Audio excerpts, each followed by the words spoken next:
날씨가 많이 춥죠. 한 장로님이 이제 그 시간이 다 됐는데 이 본당을 들여다보시면서 성도들이 적게 와 앉아 계신 것을 보시고, 날씨가 추우니까 성도님들이 적게 오시는 모양이죠 라고 이야기하더라고요. 날씨가 많이 추워졌습니다. 그 예수님께서 그 베니게 변경에 있는 그 언덕의 한 마을에 계셨는데, 여기에서 이제 한 사건을 이제 또 경험하게 됩니다.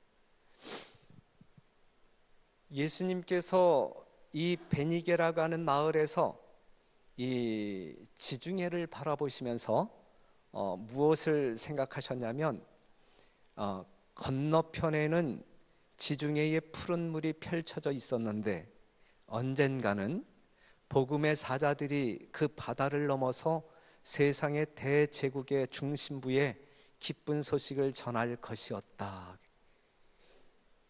대서양을 바라보시면서 미래의 선교적인 사업을 예수님께서는 내다보셨고, 그랬을 때에 예수님과 함께하는 제자들에게 예수님께서는 무엇을 가르쳤을까? 그것은 정말 어떤 이 지중해를 건너서 복음을 증거해야 할 복음 전도법을 가르쳤다라고 시대의 서망은 이야기하고 있습니다. 그런데 이제 이곳에서 예수님께서는 한 이방 여인을 만나죠. 가나안 여인을 만나요. 귀신 들린 가나안 여인을 만납니다.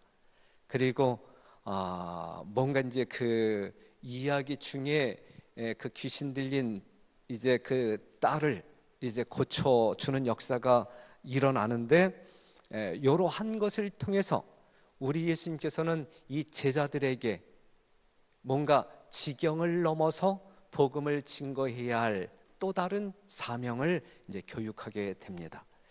마태복음 15장 22절에 있는 말씀, 여러분들이 잘 아시는 말씀, 가나안 여자 하나가 그 지경에서, 베니게라고 하는 그 지경에서 나와 소리질러 가로되 주 다윗의 자손이여 나를 불쌍히 여기소서, 내 딸이 흉악히 귀신 들렸나이다 그랬어요. 이 여자는 어떠한 여자? 유대 여자예요? 아니면 가나안 여자예요? 가나안 여자였다. 가나안 여자. 여러분들이 아시는 대로 가나안 땅은 무엇이 득실거리는 그러한 나라였었냐면 우상 숭배가 성행했던 곳.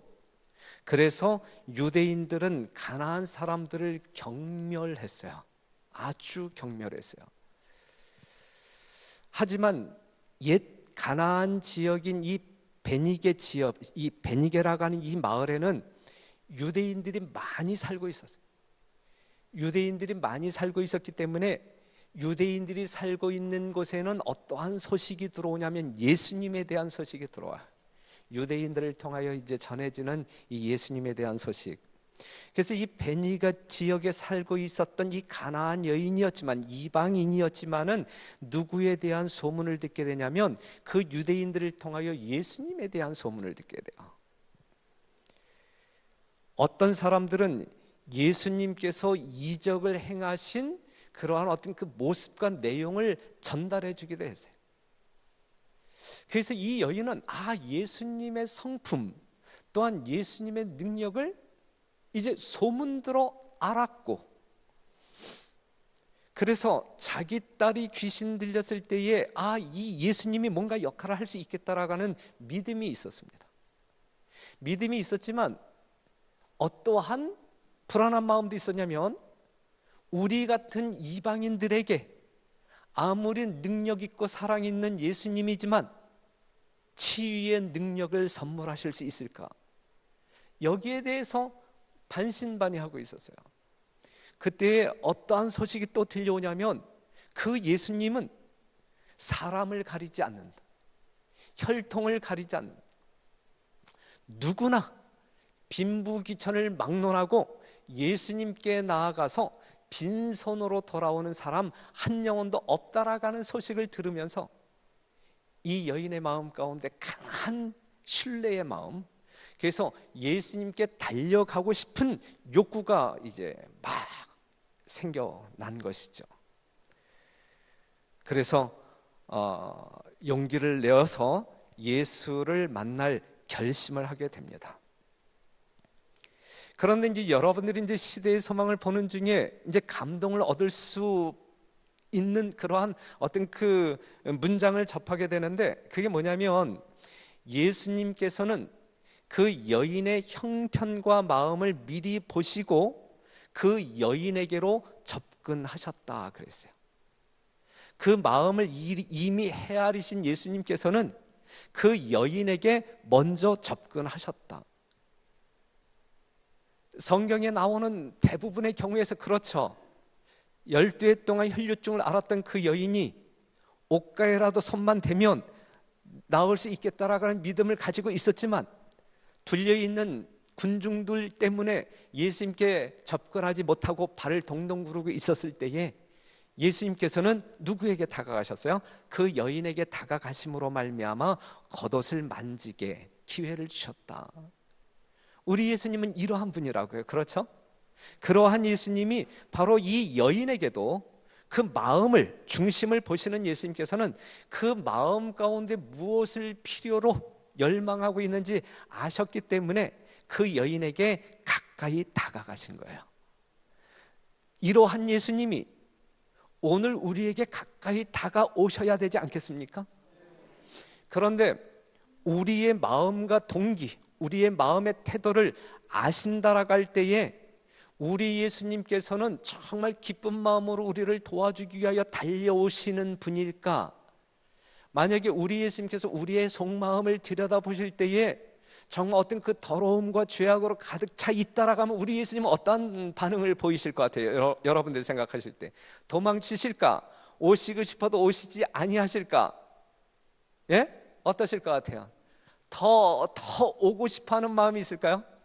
성경적인 흐름을 본다라고 하면, 성경을 통하여 우리가 알고 있는 하나님이라고 하면 그러한 사람일수록 죄가 많은 곳에 뭐가 많다고요? 은혜가 많다고요. 정말 우리가 죄 가운데 있을 때에 우리에게 더 빠른 속도로 더 간절한 열망의 마음을 가지고 우리에게 다가오실 것임에 틀림이 없어요. 다가오시지만 우리 마음속으로는 들어오는 거예요? 들어오지 못하는 거예요? 들어오지 못하고 문 밖에서 깝깝한 마음을 가지고 안절부절하면서 문 열어주기만을 기다리고 계신다라고 하는 사실이죠. 그렇죠? 사랑하는 성도 여러분, 여러분들 심령 가운데 우리 예수님께서 그냥 달려와 들어가시기에 아름다운 마음들을 소유하게 되기를 바라고, 그러한 필요가 우리 하나님께 상달되는 여러분 되시기를 바라고, 만에 하나 우리의 심령 가운데 뭔가 죄악적인 요소가 있다 할지라도 그렇기 때문에 예수님이 나를 떠나실 분이라고 하는 생각은 추호도 갖지 마시고, 지금 내 곁에 계심으로 말미암아 내 마음 문 열고 회개하기를 기다리신다라고 하는 사실을 기억하시면서 용기 내어 우리의 마음을 활짝 열어 그 주님을 영접하게 되시기를 바랍니다. 예수님께서 그 여인에게 다가가셨다 그랬어요. 다가가신 목적이 무엇이냐면 여인의 딱한 사정을 헤아렸기 때문에 그 딸을 뭐 해주기 위하여? 치유하시기 위해서 다가가셨어요. 그런데 또 다른 목적이 있어요. 귀신 들린 딸 아이를 치료해 주기 위한 목적으로 가셨고 또 다른 목적이 있다고 하면 제자들을 교육시킬 목적을 가지고 가신 거예요. 또 다른 목적은 왜냐하면 제자들이 예수님이 하늘로 승천한 이후에 장차 이 복음 전도하는 지역이 유대인에게만 국한되는 것이 아니라 이방 나라까지, 그렇죠? 예루살렘, 유대, 사마리아 땅끝까지 복음을 들고 가야 할 사람들인데, 이 제자들 마음 가운데 이 유대인이라고 하는 그 장벽을 넘지 못한다라고 하면 문제가 있잖아요. 그렇죠? 뭔가 이 편견을 가지고 유대인들에게만, 우리끼리만 이러한 생각을 가지고 있다라고 하면 문제잖아요. 그런데 예수님이 지금 이방 여인을 제자들이 보는 가운데 치유함으로 말미암아 하나님의 진정한 뜻은 유대인들만이 아닌 유대인 영역을 벗어나서 이방 민족들에게도 복음을 증거해야 된다라는 또 다른 사명을 인식시키기 위하여, 제자 훈련시키기 위하여 그 여인에게 다가가셨다라는 사실을 여러분들이 기억하시면 되겠습니다. 400페이지에 있는 말씀을 보면 예수께서는 제자들이 이스라엘에 인접한 동네와 마을에 존재하는 무지를 보기를 원하셨다. 진리를 이해할 수 있는 온갖 기회를 얻었던 사람들이 그들 주위에 있는 사람들의 필요에 대해서는 전혀 아는 바가 없었다. 흑암 중에 있는 영혼들을 구하기 위하여 아무런 노력도 하지 않았다. 유대인의 교만이 세워놓은 가로막힌 담은 심지어 제자들까지도 이방 세상을 동정하지 못하게 하였다 그랬어요. 지금 유대인들을 이야기하고 있어요. 하나님의 거룩한 복음을 부여받은, 빛을 받은, 그래서 이방인의 빛이 되도록 우리 하나님께서는 이스라엘 백성들을 택하셨고 이 거룩한 진리를 그들 심령 가운데 심어 주었는데, 보관자로 삼으셨는데, 그들이 이방인들에 대해서는 무지하였고 그들을 향하여 마음 문은 닫혔고, 그리하여 그들이 듣고 살아날 수 있는 복음을 전혀 접하지 못했다라고 하는 사실이죠. 그런데 이것이 유대 지도자들 뿐만 아니라 유대인들 뿐만 아니라 누구에게까지 이러한 마음이 있었던 거예요? 예수님의 제자들 마음 속에도 이러한 마음이 있었다라고 하는 사실이죠. 그것을 무너뜨리기 위하여 예수님께서는 이 가나안 여인을 지금 도와주고자 하는 것입니다. 오늘날 진리의 빛을 가진 재림 성도들은 어떠한가? 라고 물을 때에 여러분들은 어떻다라고 말씀하시겠습니까? 우리는 그 빛을 증거하는 일에 너무너무 실패하고 있는 것은 아닌가? 진리를 가진 자들은 상대방의 태도와 상관없이 항상 진리를 소개하는 일에 부지런해야 합니다. 그렇죠? 상대의 태도와 상관없이. 그래서 디모데후서 4장 2절 이하에 있는 말씀을 보게 되면 여러분들이 잘 아시는 말씀, 어떤 말씀이 기억나요? 때를 얻든지 못 얻든지 말씀을 전파하라 그랬거든요. 이러한 사람도 있어요. 우리가 어제 이제 그 에덴 요양병원을 방문하게 되었는데 우리 이경화 집사님하고 같은 방을 쓰시는 한 영혼이 있어요. 순복음교회에 나아가는 집사 김명림이라고 하는 집사님을 만나고 왔어요. 저희들이 만나게 된 이유는 뭐냐면 에덴 요양병원에서 근무하고 있는 목사님에게 전화를 받았어요.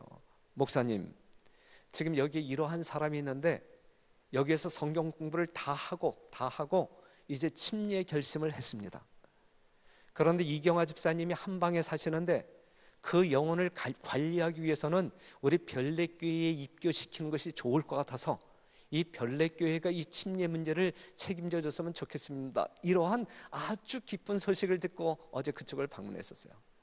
방문하면서 이제 그분과 이제 이야기를 하다가 그 우리 교회에 이 진리를 배우고자 하는 그 마음의 발단이 어디에서 생겼냐면 이분은 안식일 교회는 이제 이단이라고 하는 거에 대하여 분명한 편견을 가지고 있었고 조금 더 긍정적인 시선으로 이 교회를 바라보지 않았고 그래서 이 교회는 예수님이 없는 교회라고 이제 찰떡같이 믿었던 거예요.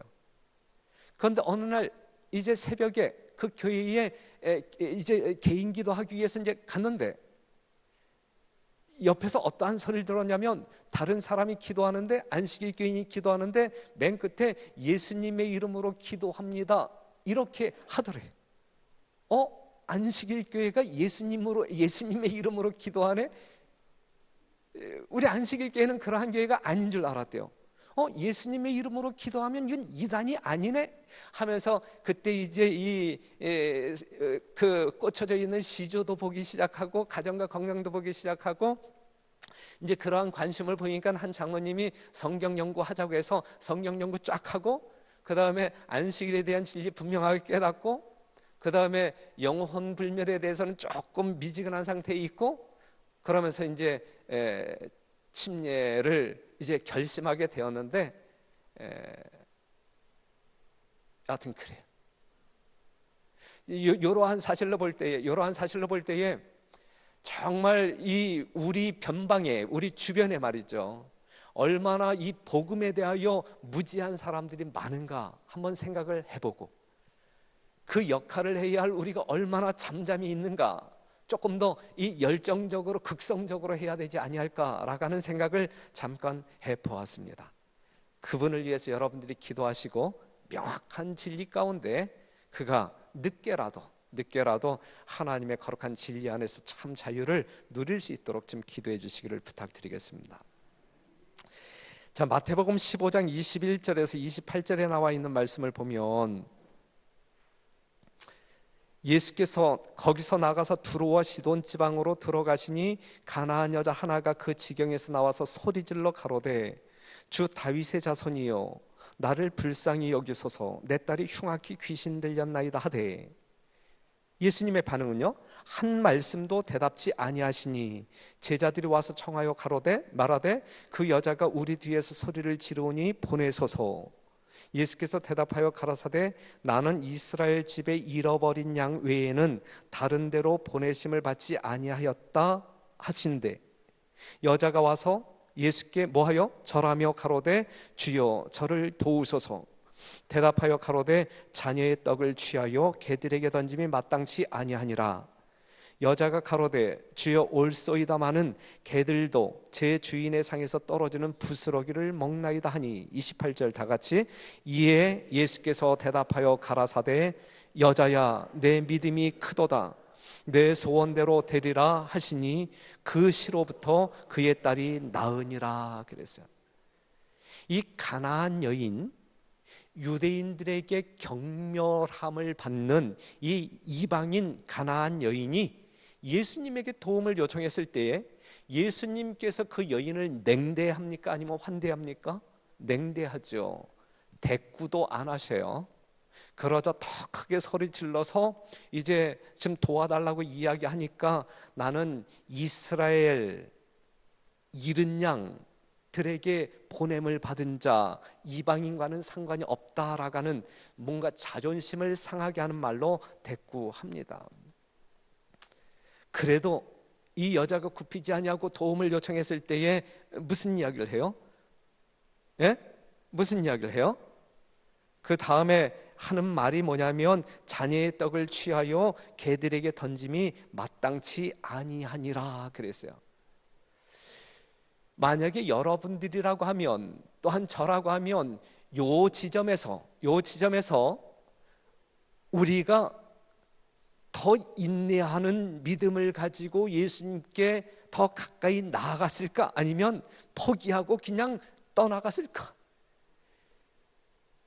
이 믿음이 누구를 무진장 기쁘게 하는 믿음이에요? 예수님을 엄청 기쁘게 하신 믿음이란 말이죠.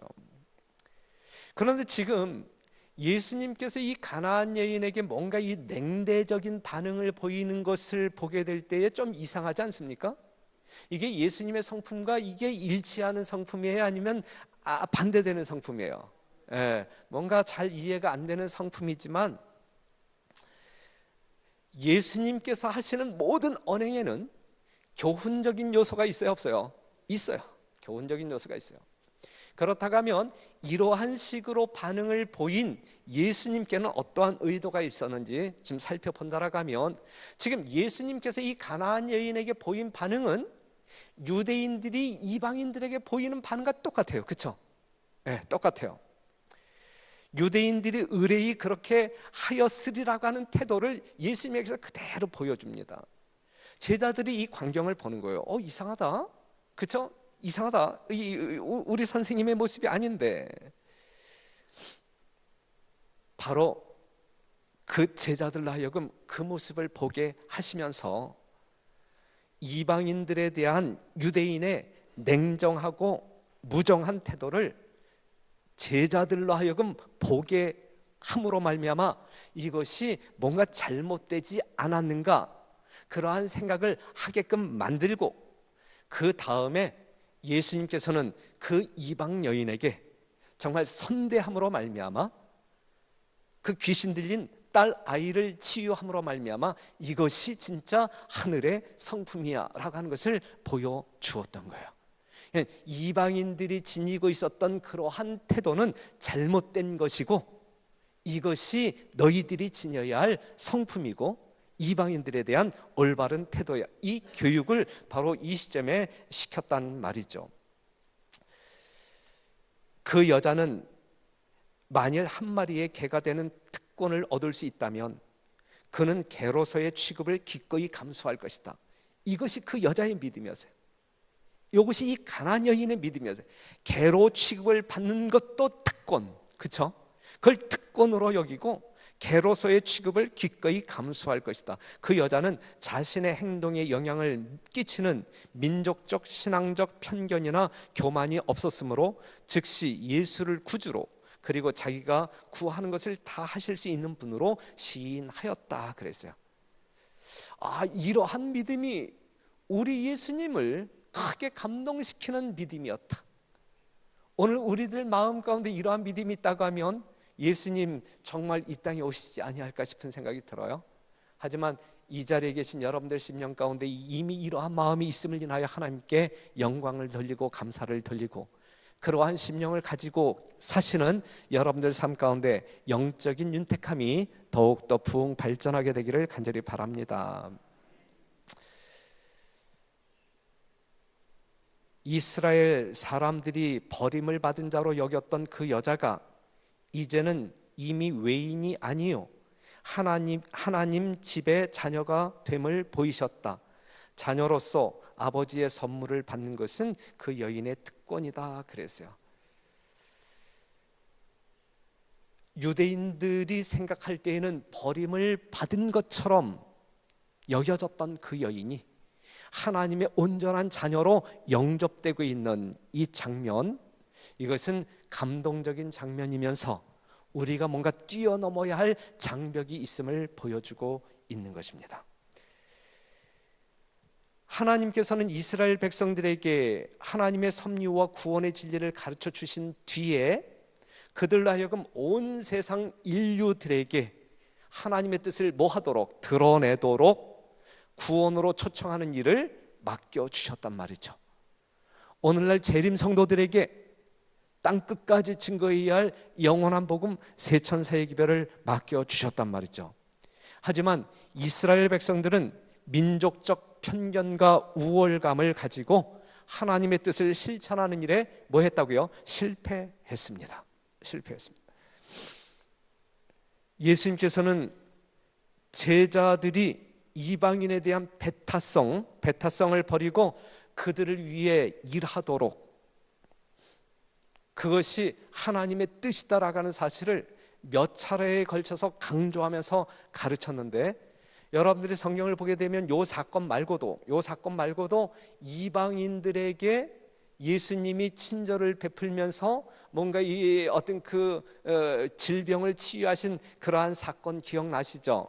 어떠한 일이 있었냐면 그 로마의 백부장의 하인이 이제 죽을 병에 걸렸을 때 예수님께서는 그 하인의 질병을 고쳐줍니까? 예수님의 제자들이 이 백부장은 우리들을 위해서 참 착한 일을 많이 한 사람이다, 회당도 지어주고 그렇기 때문에 이 아이를 고쳐주는 것은 당연합니다, 해 줄 만한 이 가치가 있습니다. 그랬을 때에 예수님께서 그 백부장의 하인을 고쳐주잖아요. 하지만 그것 때문에 고쳐준 게 아니었죠. 그 백부장의 또 예수님을 놀라게 하는 아주 아름다운 그 강력한 믿음 때문에 그 일을 했어요. 이미 예수님께서는 이방인 로마인 백부장을 도와서 그 하인을 고쳐준 사건이 있었고, 그 다음에 여러분들이 아실 때에 요한복음 4장에 있는 말씀을 보게 되면 야곱의 우물가에서 누구를 만나요? 사마리아 여인을 만나죠. 그 사마리아 여인을 구원하는 그러한 어떤 그 역사를 예수님께서 보여주셨고, 그 다음에 지금 이 마태복음 15장에서 아무런 관련도 없는 이 가나안 여인의 소원을 들어주심으로 말미암아 이 제자들에게 이방인들을 향한 어떤 그 장벽이 무너져야 된다라는 사실을 상당히 강하게 역설하고 있는 것입니다. 여러분들 마음 가운데 예수님께서 누구든지 저를 믿는 자마다 영원한 생명의 구원을 허락하신 것처럼 여러분들 주변에 빈부 귀천을 물어나고 지위 고하를 막론하고 어떠한 사람이든지 여러분들은 그들에게 복음을 증거해야 할 사명이 있다라는 사실을 기억하시면서 편견과 오해 없이 아무런 장벽 없이 그들에게 예수님의 사랑을 담아 복음을 증거하는 진정한 주의 종들이 되기를 바랍니다. 예수님께서 나는 이스라엘 집에 잃어버린 양 외에는 다른 데로 보내심을 받지 아니하였노라 그랬어요. 요게 맞는 말씀이죠. 예수님께서 당연히 하셔야 할 말씀이죠. 요게 맞는 말씀입니까? 틀린 말씀입니까? 예? 실제적으로 예수님께서 이 땅에 오셨잖아요. 오셨을 때에 예수님께서는 그 복음을 누구에게만 증거하기를 원하는 실제적으로 그러한 어떤 그 마음을 가지고 오셨어요. 오직 유대인들, 이스라엘 백성들에게 하늘의 빛을 전달하기 위하여 이 땅에 오신 거예요. 실제적으로 하나님의 계획은, 예수님의 계획은 그러한 계획이 있었던 거예요. 시대의 소망을 보게 될 때. 그런데 그렇다면 뭐냐? 그렇다면 그냥 먼저 이스라엘 백성들에게 하나님의 빛이 증거되어졌을 때에 우리 예수님의 계획 가운데는 그 빛을 받은 이스라엘 백성들이 이방인들에게 증거하도록 그러한 계획을 가지고 오신 거란 말씀이죠. 그래서 예수님이 이 말씀하신 것은 사실적인 말씀이에요. 나는 이스라엘 집에 잃어버린 양 외에는 다른 데로 보내심을 받지 아니하였노라. 그래서 먼저 유대인들에게 하늘의 복음을 증거하고 그 빛을 받은 유대인들이 이방인들에게 복음을 전하도록 하나님은 섭리하고 계셨다라는 사실이죠. 그래서 예수님이 하늘로 승천한 이후에 이는 이방인들이 복음으로 말미암아 그리스도 예수 안에서 함께 후사가 되고 함께 지체가 되고 함께 약속에 참여하는 자가 됨이라 그랬어요. 그래서 제자들을 통하여 이방인들에게 복음이 증거되어짐으로, 땅끝까지 복음이 증거되어짐으로 하나님의 선교 계획이 온전하게 성취되는 것입니다. 그래서 복음을 먼저 받은 여러분들을 통하여 받지 못한 사람들에게, 어두움 가운데 있는 사람들에게 이 복음은 마땅히 증거되어져야 된다라는 사실을 꼭 기억해 주시기를 바랍니다. 시대의 소망 403페이지에 있는 말씀, 유대인과 이방인을 가로막는 담을 쌓은 정신이 아직도 활동하고 있다. 이 시대에도 활동하고 있다는 이야기예요.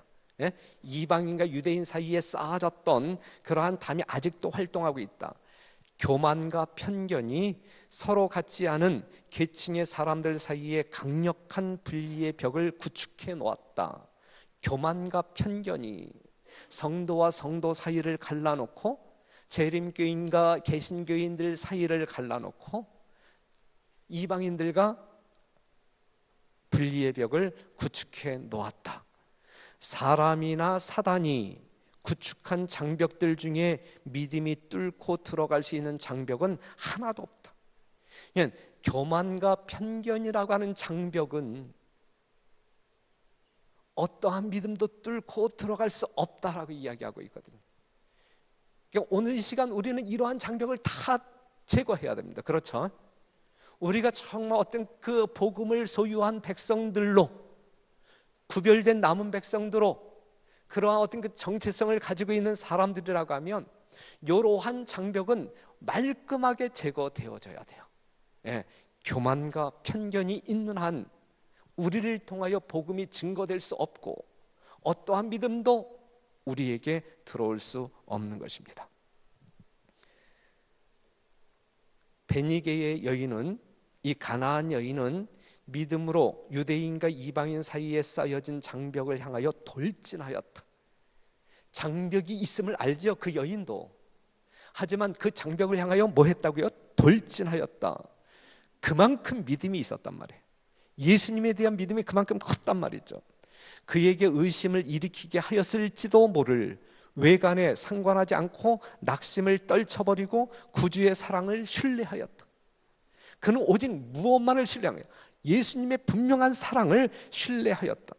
그리스도께서는 우리가 당신을 이와 같이 신뢰하기를 바라신다. 오늘 우리 주님께서는요, 이 가나안 여인이 누구를 신뢰한 것처럼, 예수님을 신뢰한 것처럼 여러분 개개인이 그렇게 예수님을 신뢰해 주기를 바란다, 이것입니다.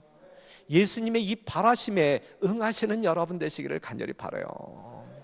정말 개취급을 받으면서 그걸 특권으로 여기고 정말 그 주인의 상에서 떨어지는 부스러기를 얻어먹기 위하여 모든 자존심 팽개치고 우리 주님께 달려가는 이 순수한 믿음,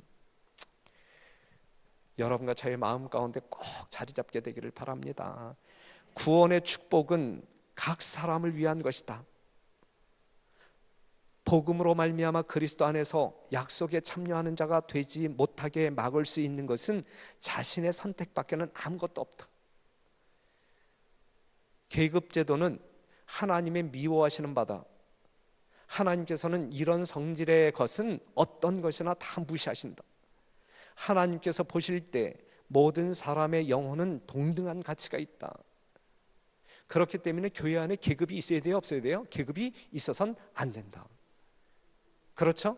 우리 하나님께서는 어떠한 성질의 것이라 할지라도 이 계급적인 그러한 어떤 그 상하를 이 논하는 그것을 싫어하신다.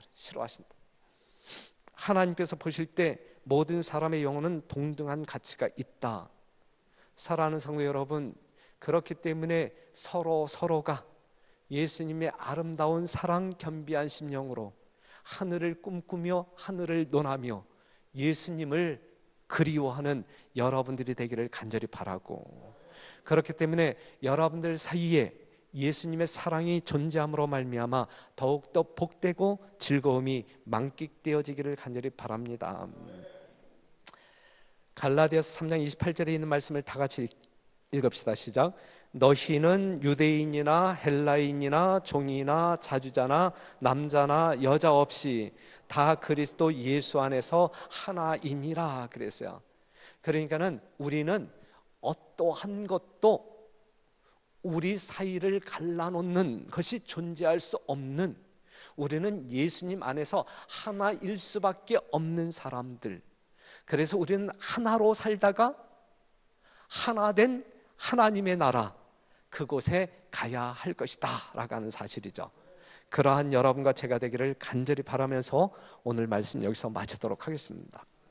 말씀을 마치면서 오늘은 제가 특별히 여러분들에게 기도를 좀 주문할게요. 우리 두 분씩 짝을 지어서 우리가 이제 이 교회 이 선거 시즌이 돼가지고 오늘 저녁에 우리가 조직위원들이 모여서 선거위원들을 뽑게 되는데, 처음부터 끝까지 성령 충만한 가운데 하나님의 선하신 인도하심이 이 교회를 계속적인 부흥과 성장으로 이끌기 위하여 올바른 직원들, 정말 하나님의 마음에 합당한 직원들이 선출될 수 있도록 초기부터 마치는 그 순간까지 그러한 능력을 체험할 수 있도록 여러분들이 기도해 주시기를 부탁드리겠습니다. 자, 두 분씩 짝을 지어서 우리 그 피아노 반주 소리를 들으면서 기도해 주시고 그 반주가 끝나는 그 시점까지 우리가 기도하겠습니다. 한 3분 정도 함께 두 분씩 짝을 지어서 기도하는 시간을 갖도록 하겠습니다.